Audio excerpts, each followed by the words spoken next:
부활하신 예수께서 제자들 앞에 서셨습니다. 우리를 위해서 고난당하시고 죽으셨지만 사망 권세를 꺾고 사단의 권세를 꺾고 부활하셨어요. 그 부활하신 우리 주님 앞에 제자들, 일단 마음속에 두려움이 있겠죠. 왜? 예수님을 부인했던 이 죄가 있기 때문에. 그러면서도 부활하신 주님 앞에 섰을 때 굉장한 어떤 경외심을 가지고 있었을 것입니다. 분명히 돌아가셨는데 어떻게 살아나셨을까? 이 제자들에게 뭐가 희미합니까? 우리 주님께서 이미 주신 약속이 희미합니다. 살아계실 때 내가 죽을 것이나 다시 살 것이다 분명히 말씀하셨거든요.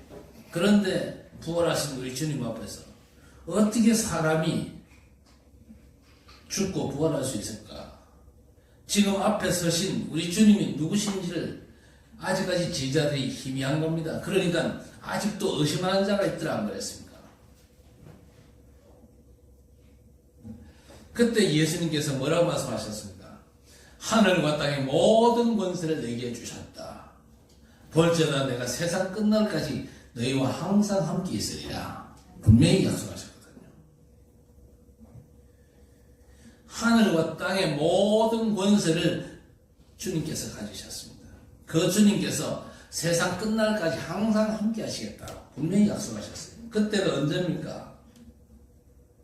저와 여러분이 주신 똑같은 약속인데 언제냐 말이요. 그 축복을 언제 우리가 누릴 수 있냐 그 말입니다.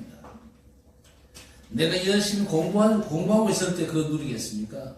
내가 열심히 일을 하고 있을 때 그 약속의 성취를 누리겠습니까?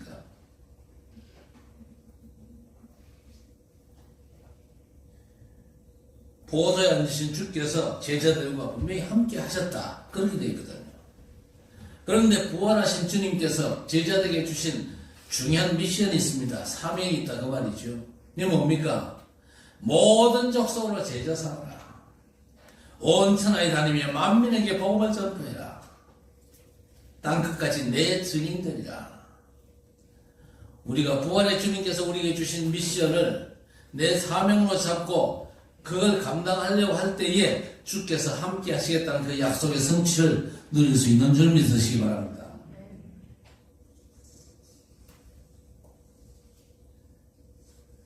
자, 그런데 우리가 실제로 모르는 게 뭐냐? 우리가 진짜 칠곡과 대구를 살리고 237, 5천 정도 살려야 되는데 237을 살리기 위해서는요, 237 제대로 알아야 되겠죠. 또 로마도 알아야 되는 겁니다. 5천 종족을 살리기 위해서는요, 눈에 전혀 안 보이는 5천 종족들이 어디 있다는 걸 우리가 알아야 되겠죠. 자, 그런데 오늘 본문의 말씀은 뭐라고 되어 있습니까? 주로 우리 하나님의 책망으로 되어 있습니다. 8절에 뭐라고 했습니까? 그러나 너희가 그때는 하나님을 알지 못하여 본질상 하나님이 아닌 자들에게 종노릇하였더니 그랬습니다. 종노릇했었다.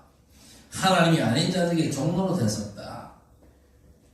그런데 9절에는요, 이제 하나님을 알고 하나님이 너희를 아신 바 되었거늘. 그러면서 뒤에 뭐라고 그랬습니까? 어찌하여 그랬습니다.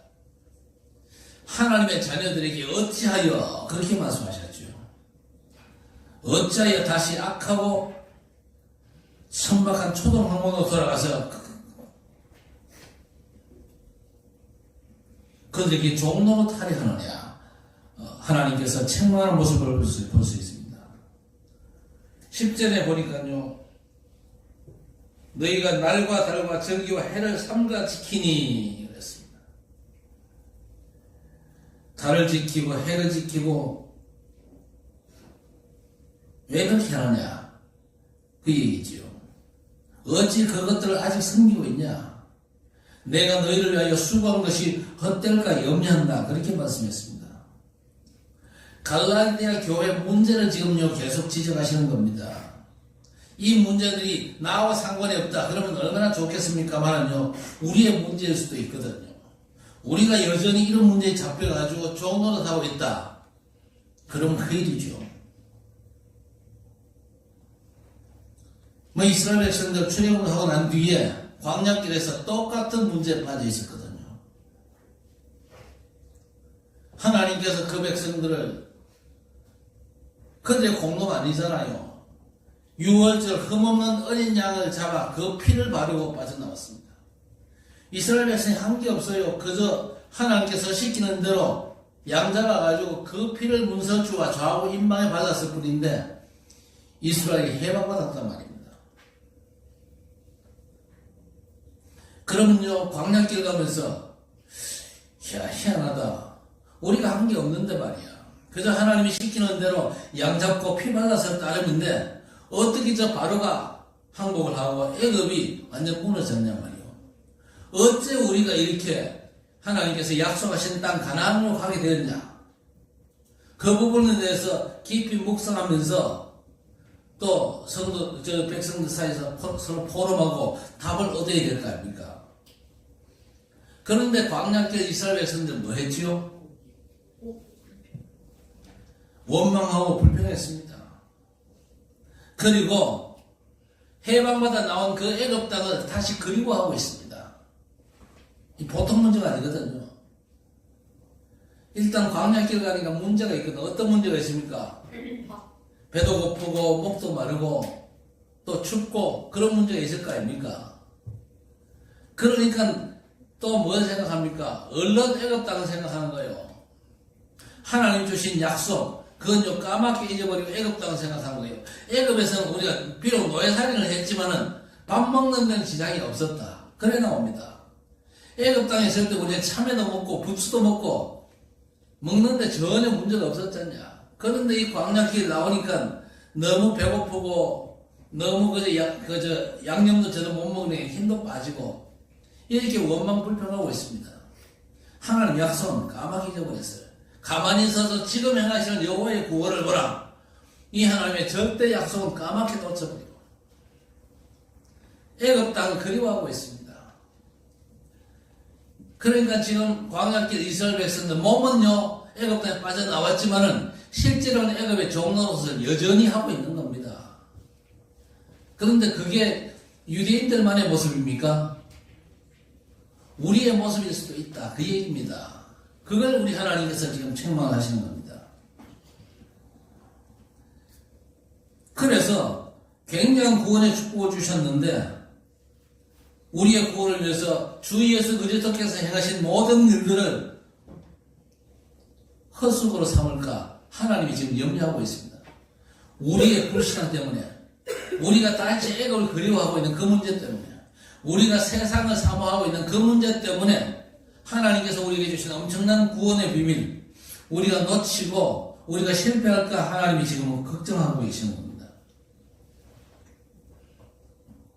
사실은 우리가 그리스도 안에서 주신 신분과 원세를 완전 회복하고 그래서 칠곡과 대구를 살리고 237과 5천 종족을 살리는 신앙생활을 회복해야 될 것입니다. 그게 안 되면 자꾸 옛날을 그리워합니다. 옛날에 묶여 있습니다. 보통 문제가 아니잖아요. 그리도보다는요 날과 달과 절기 이거 지키는데 거기에 너무 그저 집착을 하고 있다. 보통 문제가 아니죠. 그리고 율법적으로 엄격히 뭔가 내가 그저 지키고 있다. 거기에 묶여 있다. 그 말입니다. 하나님께서 이스라엘 백성들의 어떤 자격과 공로로 이스라엘 백성들이 해방받은 게 아니잖아요.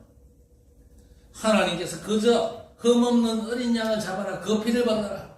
도대체 이게 뭘까?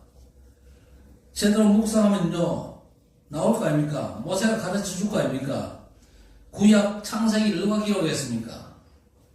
모세가 썼거든요. 모세가 기록하면서 창세기 3장에 뭘 기록했습니까? 여자의 후손으로 오실 메시아에 대해서 기록을 해놨잖아요.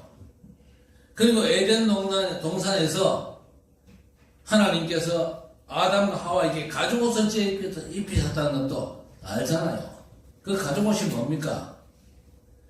오실 그리스도, 희생되실 그리스도의 그 십자가 사역을 의미하는 거지 않습니까?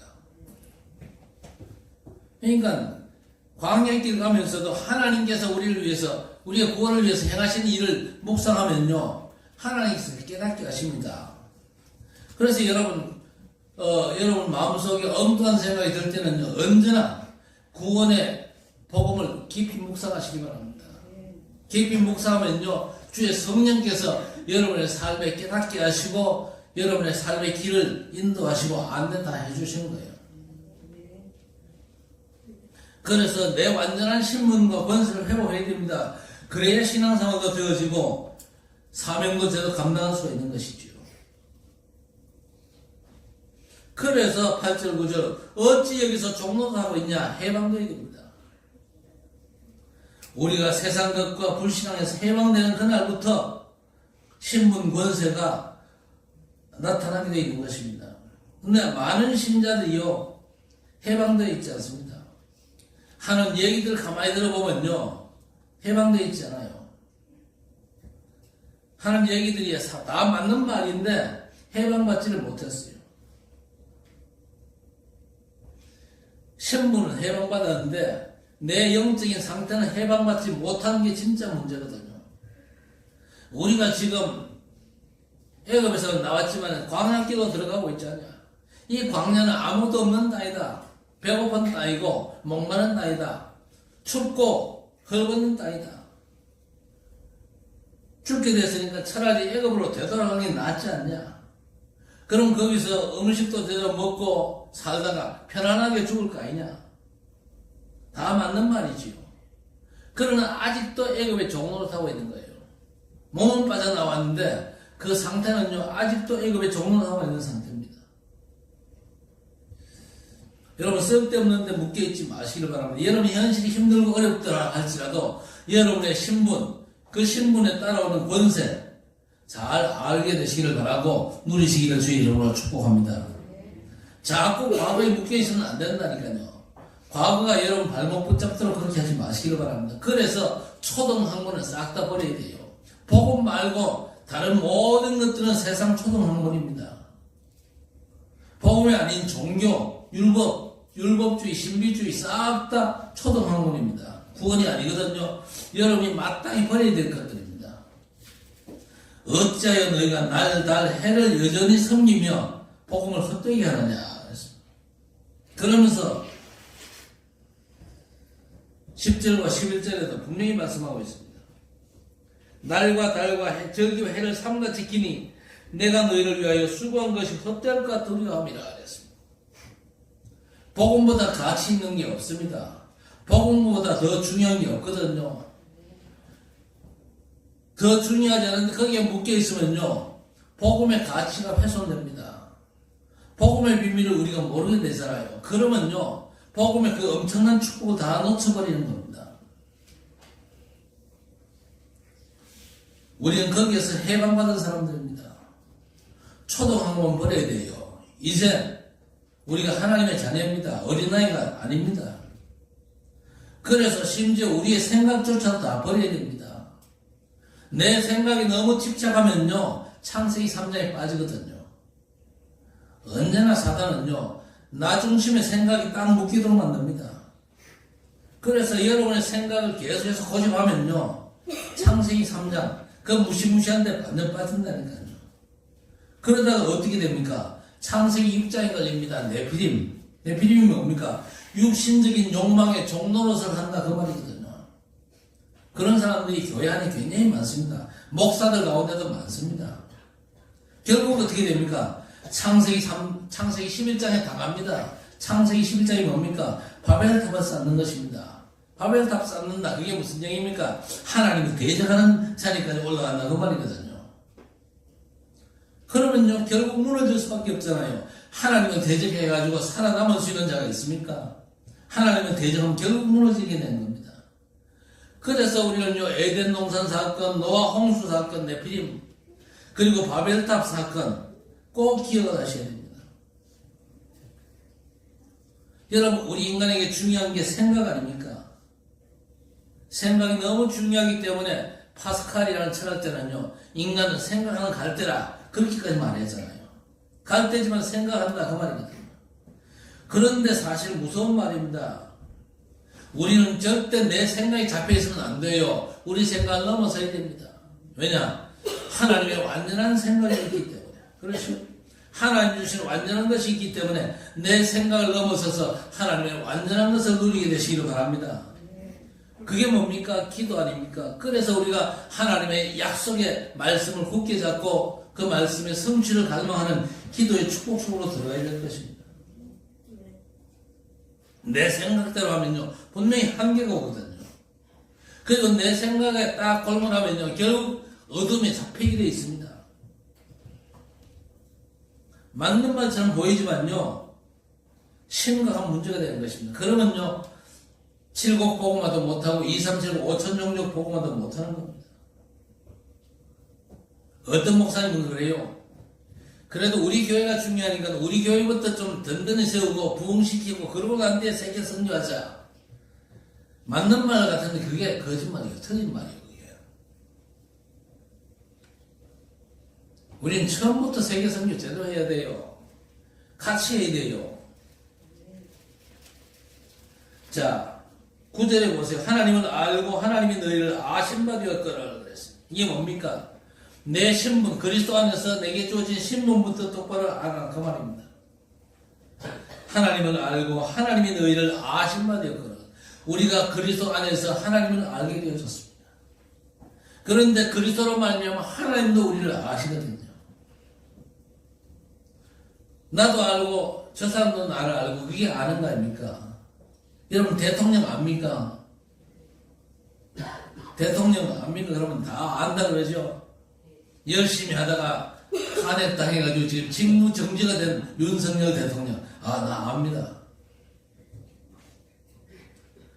그런데 윤석열 대통령한테 서진이 압니까? 물어보면 대통령이 뭐라 그럴까요?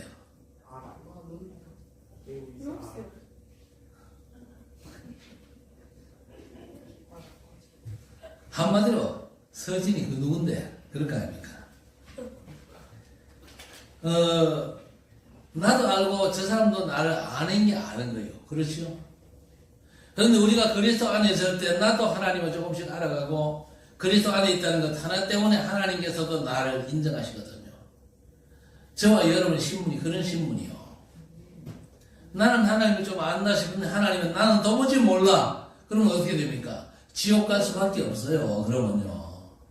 그런데 우리가 그리스도 안에 있으면요, 우리가 하나님을 조금씩 알아가면서 하나님께서도 나를 알거든요. 저 인간 지금 시원찮은 인간인데 저게 그래도 예수 믿는데 저게 그래도 내 새끼지. 그럽니다. 그러시오.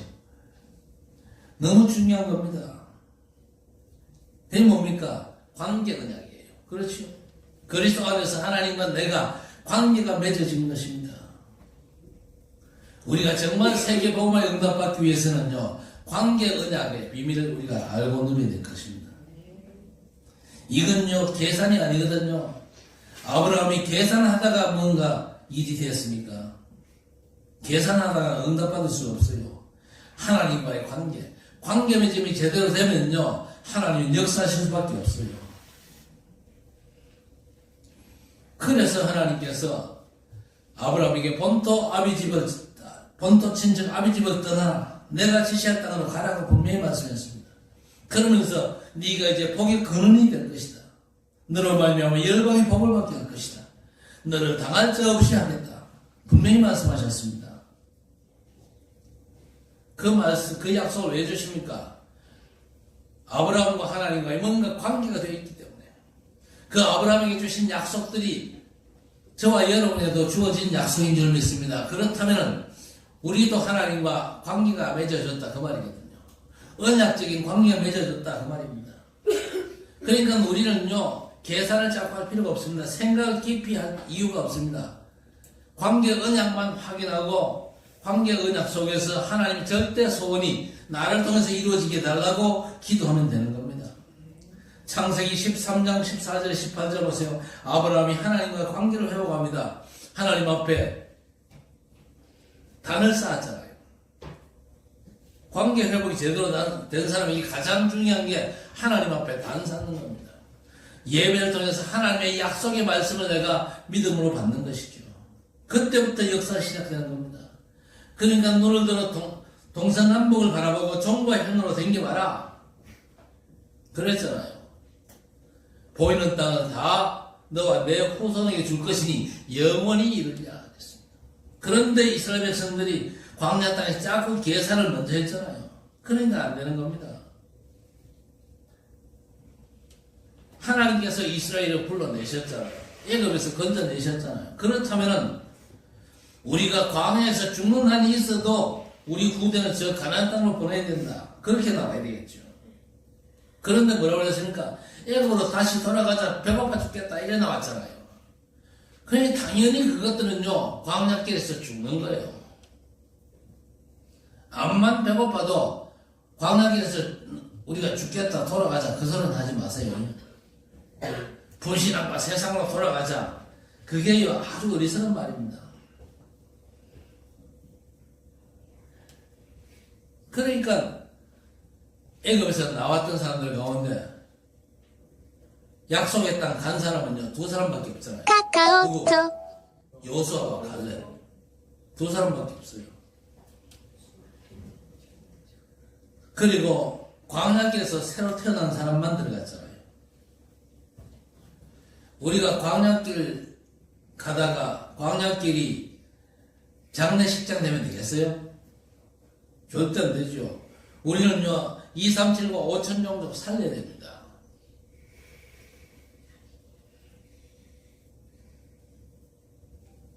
신명기 6장 4절 9절에서 뭐라고 그랬습니까?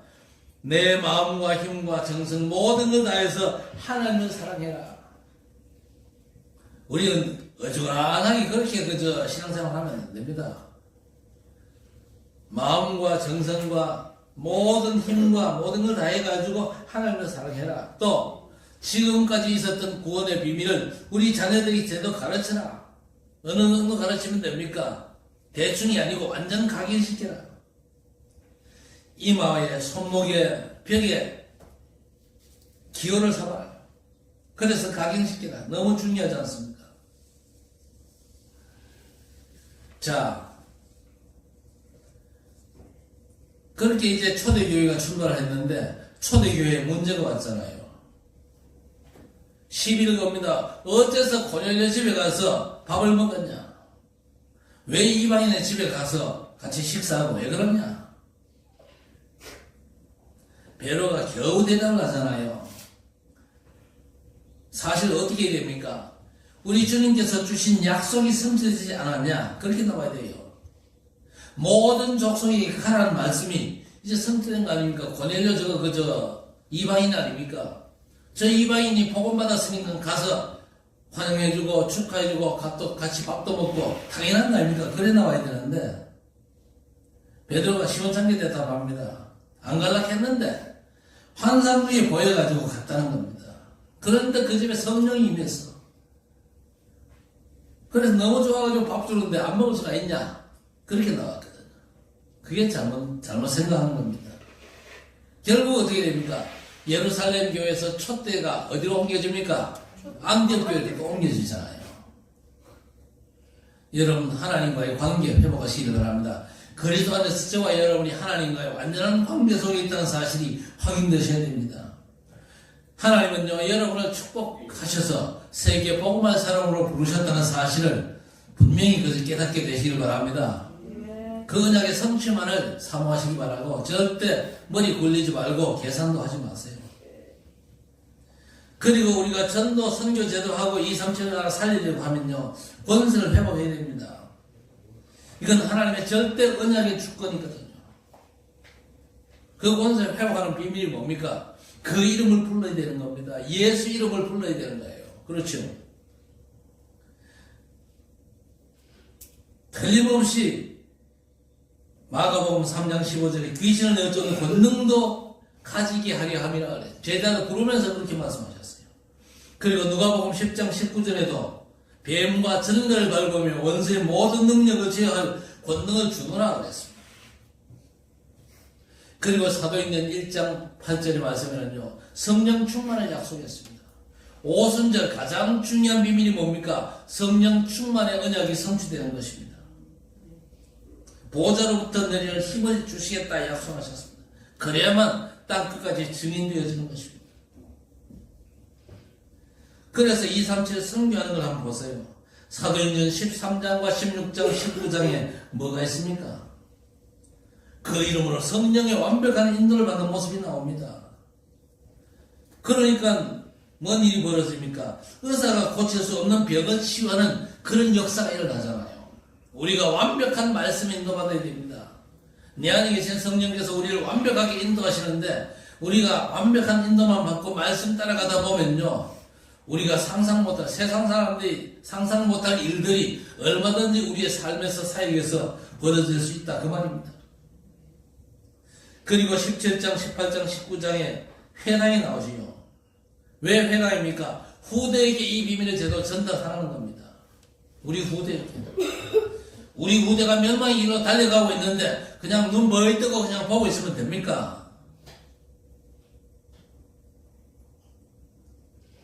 뭐 공부를 좀 대충 시켜도 복음만큼은 제대로 각인시켜야 됩니다. 안 그러면요, 당합니다.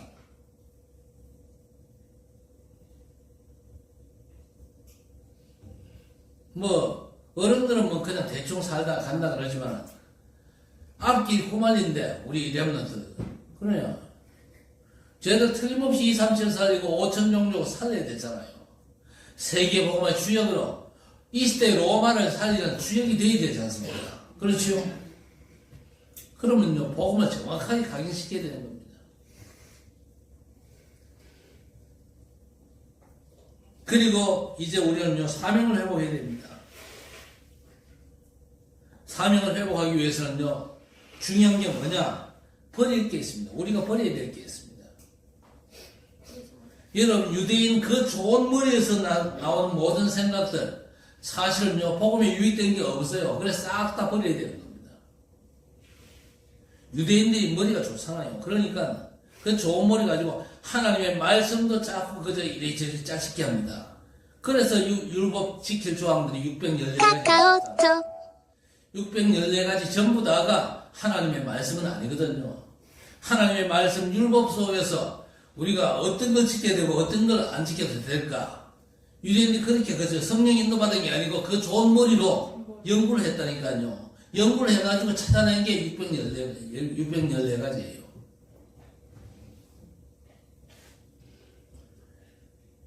우리가 가지고 있는 것 가운데 버려야 될 게 있거든요. 말씀에 인도받으면서 버려야 될 거 버리시고. 우리가 취할 게 있습니다. 하나님께서 주시는 너무 중요한 것들을 반드시 회복해야 됩니다. 2, 3, 7, 5천 종족을 살릴 언약을 회복하고 다민족 살릴 사명을 회복해야 될 것입니다. 그리스도 안에서 주신 신분과 권세로 충분한 것입니다. 그러면서 우리는요, 버려진 렘넌트, TCK를 절대 놓치지 말아야 될 것입니다. 반대쪽 문화권에 있는 아이들 놓치지 말아야 됩니다. 버려져 있는 곳에 살려야 될 렘넌트들 기억하고 기도해야 될 것입니다.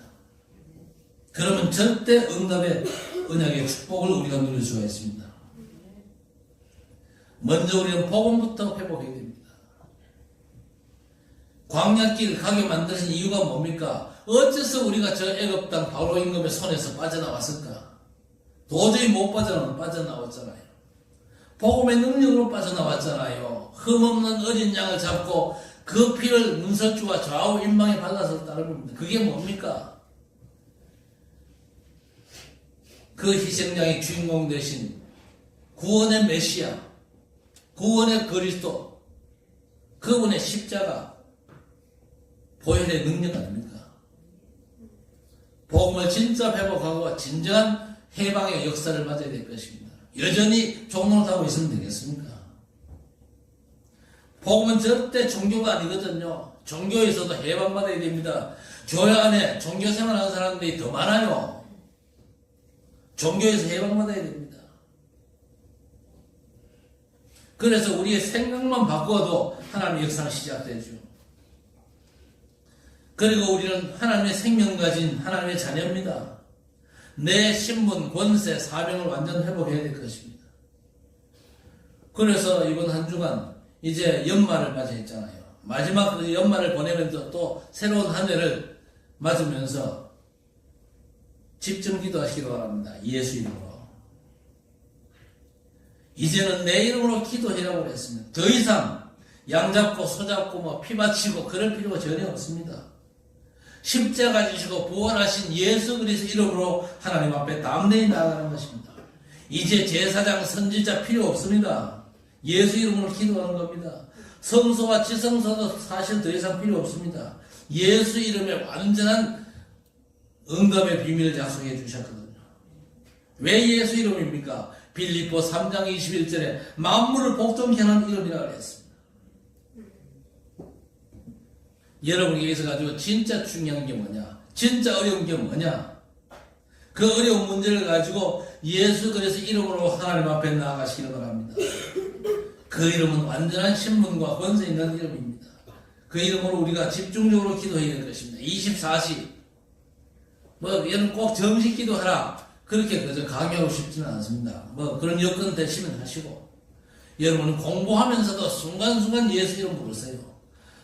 여러분 직장 생활하면서도 순간순간 예수 이름 부르시기 바랍니다. 그 직장의 현실을 바라보면 영적인 현실을 바라보면서 예수 이름 불러야 됩니다. 사업하면서도 예수 이름 불러야 됩니다. 어려운 문제를 만나도 예수 그 이름으로 문제를 풀어가시기를 바랍니다.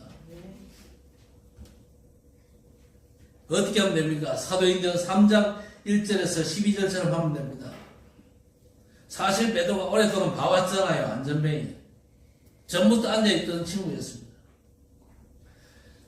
베드로가 나름대로 굉장히 하나님 앞에 기도했을 겁니다. 안전뱅이를 두고 집중기도 했겠지요. 어느 날 안전뱅이를 향해서 은과 금은 내게 없지만 내게 있는 것으로 내게 주노라. 나사렛 예수 그리스도로. 진짜 안전뱅이에게 뭐가 필요한가를 제대로 알았다 그 말이죠. 그랬더니 천지개벽의 역사 일어났잖아요. 사도행전 16장 16절에서 18절 보세요. 바울 사도가 저만한 귀신 들린 여종, 귀신 들렸기 때문에 귀신 조정에 의해 가지고 이 여종이요 바울 사도 따라다니면서 괴롭게 하는 겁니다. 괴로움 당하면서 계속 기도했겠죠. 결정적인 순간에 나사렛 예수 그리스도 이름을 말하니까 귀신이 떠나갔잖아요. 그리고 사도행전 27장 10절 이하에 보세요. 위기를 만났잖아요. 로마로 가는데 배 타고 로마로 갑니다. 풍랑 속에서. 풍랑 만난 지가 나흘이 됐습니다. 이 밤인지 낮인지 풍랑 속에서 구분이 안 가는데요. 너무 풍랑이 심한데 희망이 없습니다. 난리가 났죠. 사람들이 자기들이 섬기는 오만 신들의 이름을 다 부르고 그때 바울 사도가 배 밑창으로 내려갑니다. 거기서 하나님 앞에 집중기도 했지요. 그랬더니 어떤 일이 벌어졌습니까? 하나님께서 응답 주셨습니다.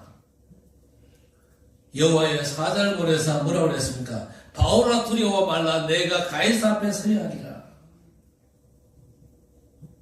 아직 바울 사도에게 사명이 남아 있습니다. 그렇죠? 여러분 인생을 왜 살아야 됩니까? 밥 먹기 위해서 삽니까? 사명이 남아있다면 그 사명 감당하기 위해서 하는 거예요. 그렇죠? 우리가 복음 전해야 될 사명이 남아있다. 절대 망할 수가 없습니다. 그렇죠? 너무 오래 살 필요도 없지만요. 사명 감당하기 전에는요. 죽을 이유도 없습니다. 가이사 앞에 서야 하리라. 이게 바울 사도가 풍랑 속에서 살아남아야 될 이유입니다. 그래서 우리는 하나님 앞에 집중해야 될 것입니다. 어떤 문제에도 흔들리지 말고 내가 감당해야 될 사명, 그리스도의 복음을요 하나님께서 기뻐하시는 현장을 향해서 선포해야 될 사명이 저와 여러분의 사명입니다. 응답이 언제 왔냐? 한번 확인해 보세요. 우리 주님께서 그냥 그저 열심히 밥 먹고 있는데 함께 하겠다. 열심히 놀고 있는데 함께 하겠다. 열심히 화투 치고 있는데 함께 하겠다. 그랬습니까? 모든 족속으로 제자 삼으라. 세상 끝날까지 함께 있을 것이다. 만민에게 다니면서 복음을 전파해라. 제자들이 나가 두루 전파해서 주께서 함께 역사하사 그 따른 표적으로 말씀을 확실히 증언하시니라. 우리가 사명 감당하기 그리고 작정하고 도전하면요, 하나님의 정확한 응답의 시간표는 반드시 오게 되어 있습니다. 오늘부터 이 연말에 또 연초에 그야말로 여러분의 걸음걸음마다 하나님의 나라가 이루어지는 귀한 역사가 여러분의 삶에 충만하기를 우리 주님의 이름으로 간절히 축원합니다. 하나님 아버지 감사합니다. 악하고 천박한 초등 학문의 종로로 사다 더 이상 할 수 없사오니 이제 그 모든 종로로 사는 것에서 완전 벗어나 자유있게 하시고 그야말로 내 신분 권세 사명을 회복하고 하나님께서 나와 함께 하시겠다는 그 분명한 약속들이 우리의 삶에 성취되는 응답의 시간표 속에서 인생을 살아가며 사명 감당하는 전도자들이 될 수 있도록 우리 하나님 역사해 주시옵소서. 내가 감당해야 될 사명이 뭐냐? 하나님께서 나와 함께 하실 그 언약이 성취될 사명의 시간표가 도대체 언제냐? 기대하면서 주님의 인도받는 하나님의 백성들 될 수 있도록 주께서 우리의 모든 삶을 주장하시고 인도해 주옵소서. 예수님의 이름으로 간절히 기도드리옵나이다. 아멘.